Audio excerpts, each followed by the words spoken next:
This is Stuart from escapetoland.com, and I'm going to walk you through a quick edit of an image I took of the three sisters in Glen Coe on a summer's evening. So it means that there was lovely blue sky, there was nice clouds, and there was also a lot of greenery in the grass and the mountains. So whereabouts was this photo taken? So this is the west coast of Scotland, and if I zoom in to Glen Coe, which is around here, this image was taken of the three sisters, and the highest peak being Bidin Nan Bien. But you can't actually see that within the image. What you can actually see is Stub Corrie Nan Lochen. This mountain here is actually that part of the image there. And you can see there's a kind of car park there. And if I change the view to the bird's eye view and zoom in a bit more,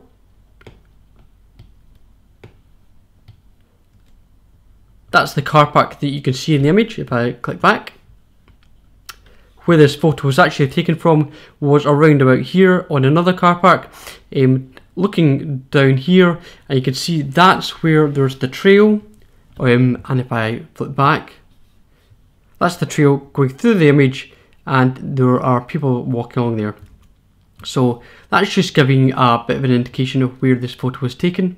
And if I go back to this view of the map, that's just trying to take a photo just in this direction. Now, this is a very famous place to take photos, and it's also a place where a number of people walk. So there's quite often a lot of cars, there's tourists, a lot of buses, and there's actually, in this image, a few people walking along the road, so either they're tourists or they're going for a walk. So I just want to walk through the process for editing this shot. Now, the first thing I usually do is I will go and enable the profile corrections to try and fix any of the lens distortion. And you can see there's actually some flare that has come through the lens.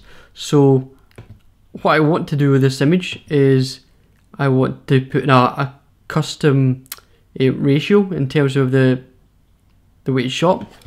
If I change that to 16:7, that actually will try and it will remove a wee bit of the flaring.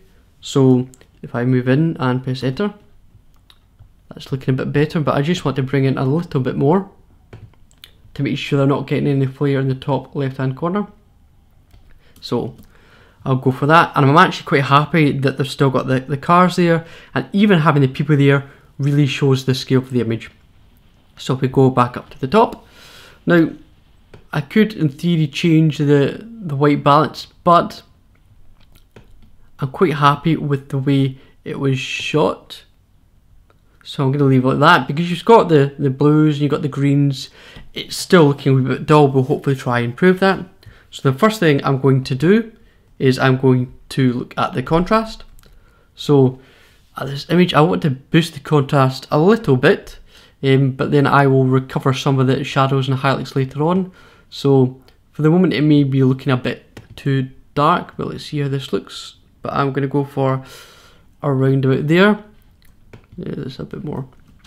And if I use the / key, I can toggle between how it was before and after. Now, it is looking a wee bit darker, but that's now where I will start to look at the shadows. So I want to boost the shadows up, which really makes the image a lot better.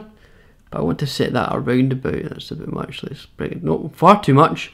I'm going to set that down to about 50. Toggle it between before and after. What I want to do is to bring back some of the highlights as well. So I want to bring this down maybe to about 40. So that's looking a bit better. It looks a wee bit brighter, a bit more of a punch to the image. The whites and the blacks I'm going to leave at the moment. But I want to make this a bit more of a surreal image, a bit more like a painting rather than just a photo. So I want to increase the clarity here.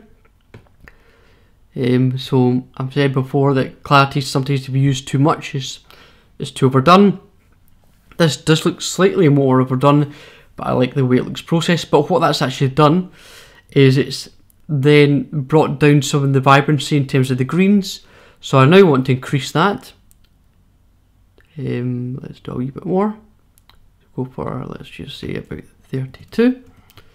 So if I toggle back and forth, I'm liking the way that it looks quite dramatic.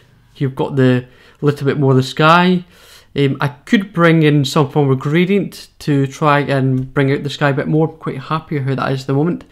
Now, I could in theory try and heal or take out the people in the image. I like them to keep a bit of perspective, but I do notice there's a quite obvious dust mark over here.